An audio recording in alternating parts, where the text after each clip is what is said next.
Hello friends, good good good afternoon. आज हम accounting principles की बात करेंगे। अकाउंटिंग प्रिंसिपल्स जो होते हैं उनको जब हम उनको पढ़ते हैं तो हमें एक नाम हमको सामने आता है, वो होता है gap.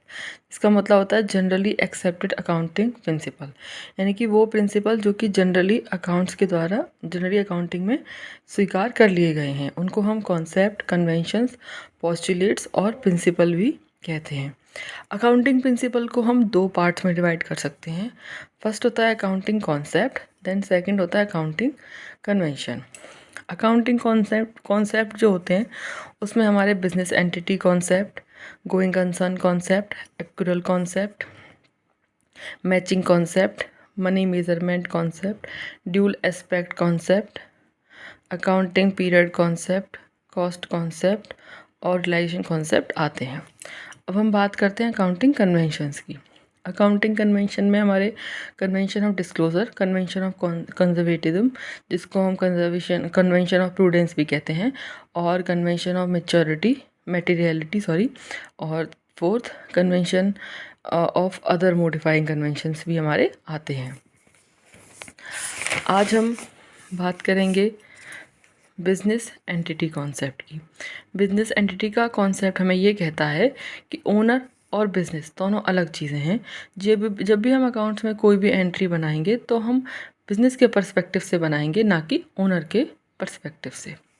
Then money measurement concept, जैसा कि यहाँ पे मनी मेजरमेंट यानी कि मनी जो भी हमारे बिजनेस में ट्रांजैक्शन होंगी, जिन भी ट्रांजैक्शंस को हम मनी में मेज़र कर सकेंगे, हम उन्हीं ट्रांजैक्शंस को रिकॉर्ड करेंगे अपनी बुक्स में। Record only those transaction which are in monetary terms. Then हम बात करते हैं हिस्टोरिकल कॉस्ट कॉन्सेप्ट की।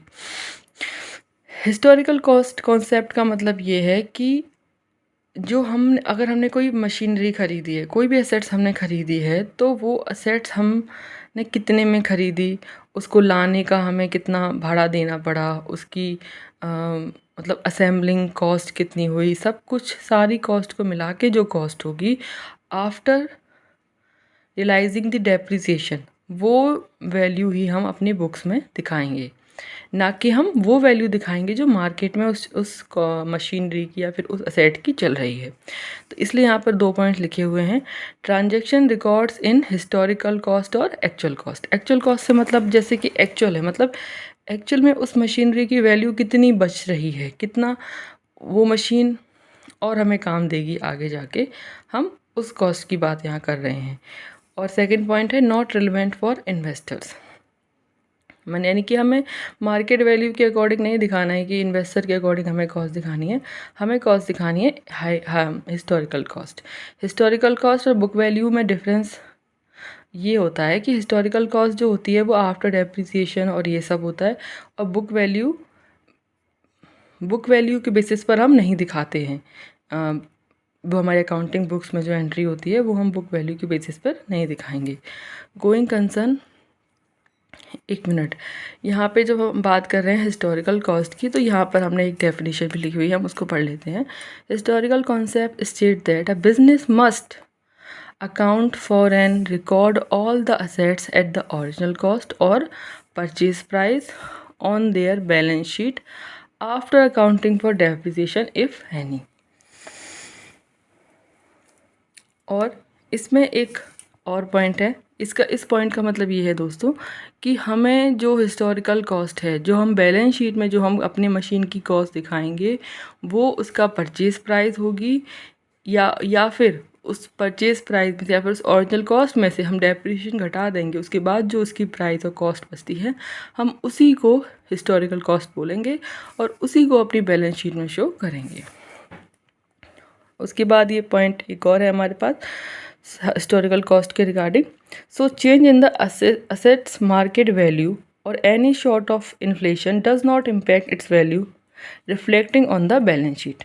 जैसा कि मैंने आपको बताया कि हिस्टोरिकल कॉस्ट का मतलब ये है कि हम उस कॉस्ट की बात कर रहे हैं जो कि हमने जो मशीन की एक्चुअल कॉस्ट है, जो कि जिस कॉस्ट में हम डेप्रिसिएशन घटा देते हैं और जिस कॉस्ट में हम इंक्लूड करते हैं उसकी किसी भी प्रकार की एडिशनल कॉस्ट और उसकी ट्रांसपोर्टेशन कॉस्ट और असेंबलेशन कॉस्ट, वो हमारी हिस्टोरिकल कॉस्ट कहलाती है। तो यहाँ पर हम ये कॉन्सेप्ट हमारा ख़त्म होता है। हिस्टोरिकल कॉस्ट का मतलब यही है कि हम हिस्टोरिकल कॉस्ट से ही अपनी बुक्स ऑफ अकाउंट्स में एंट्री करते हैं। देन बात होती है गोइंग कंसर्न कॉन्सेप्ट की। गोइंग कंसर्न कॉन्सेप्ट में हमारे मतलब बिज़नेस, हम ये मान के चलते हैं कि हमारा बिज़नेस जो है वो लॉन्ग गोइंग बिज़नेस रहेगा और आगे तक एग्जिस्ट करेगा। सिर्फ यही बात कहता है गोइंग कंसर्न कॉन्सेप्ट। इसमें कुछ और ज़्यादा नहीं है, सिर्फ आपको यही याद रखना है कि बिज़नेस जो है वो एक लॉन्ग गोइंग बिज़नेस है और कंटिन्यू टू एग्जिस्ट है। मतलब ये ऑप्टिमिस्टिक अप्रोच की तरफ जाता है ये concept. Then dual aspect concept. Dual aspect concept का मतलब ये है कि भाई जो भी आपकी ट्रांजेक्शन होगी बिज़नेस में, वो डेबिट और क्रेडिट में, मतलब हम दो तरीके से नोट करेंगे एक ट्रांजेक्शन को। मतलब debit means what comes, credit means what goes out. This is also referred as the balance sheet equation concept. यानी कि जब हम बैलेंस शीट बनाते हैं तो हम अपनी एसेट्स और लायबिलिटीज़ को बराबर कर देते हैं। मतलब कि हमारा जो ड्यूल एस्पेक्ट कॉन्सेप्ट है वो भी हमें यही कहता है कि हर ट्रांजेक्शन को आप डेबिट क्रेडिट में लिखिए ताकि उनका एक तरीके से बैलेंस बना रहे। और वैसे ही हमारा अकाउंटिंग इक्वेशन कॉन्सेप्ट भी हमें कहता है कि असेट्स और लायबिलिटीज़ जो हैं वो आपकी बराबर होनी चाहिए, liabilities plus capital. Thank you friends.